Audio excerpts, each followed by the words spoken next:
And with just 3 days and change until lines start forming outside polling places, there are growing concerns and a new report about a possible al-Qaeda terrorist plot in the works, along with the ongoing threat from Russia's cyber terrorists. CNN's chief national security correspondent Jim Sciutto is following all the threads and joins me live. Jim, a lot of fears out there today. Well, there are real security concerns around this election. One of them is terrorism. There's always concern that terrorists and terror groups will use the election as a time to maximize impact of any attack.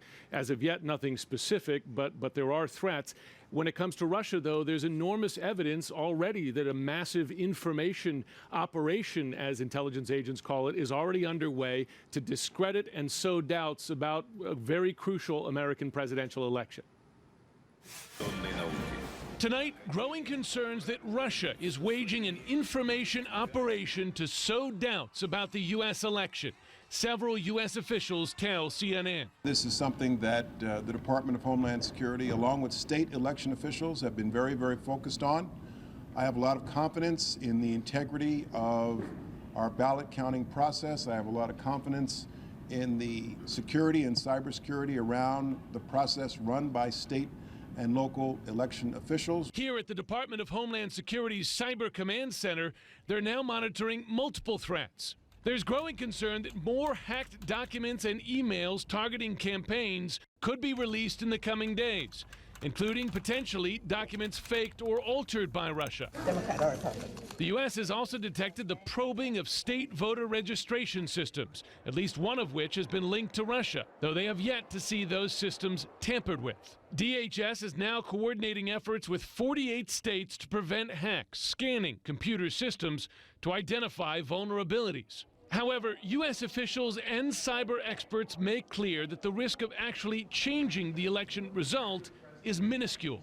These machines are mostly offline. There's paper ballots that can be checked in most of these places and verified that the electronic result matches to what is printed on the ballot. So it's almost impossible to actually hack this election, but it's certainly possible for someone to claim it's hacked and to try to influence the public that way.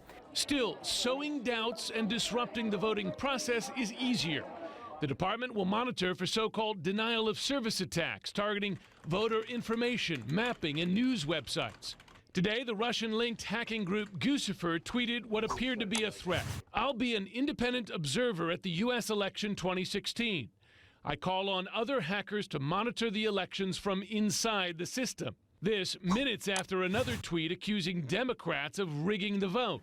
This as law enforcement officials, already on high alert, are monitoring intercepted conversations among al-Qaeda adherents overseas about potential plots targeting New York, Texas, and Virginia. But officials stress to CNN that the threat is non-specific and could be idle chatter. It's non-specific, and right now we're assessing the credibility of it.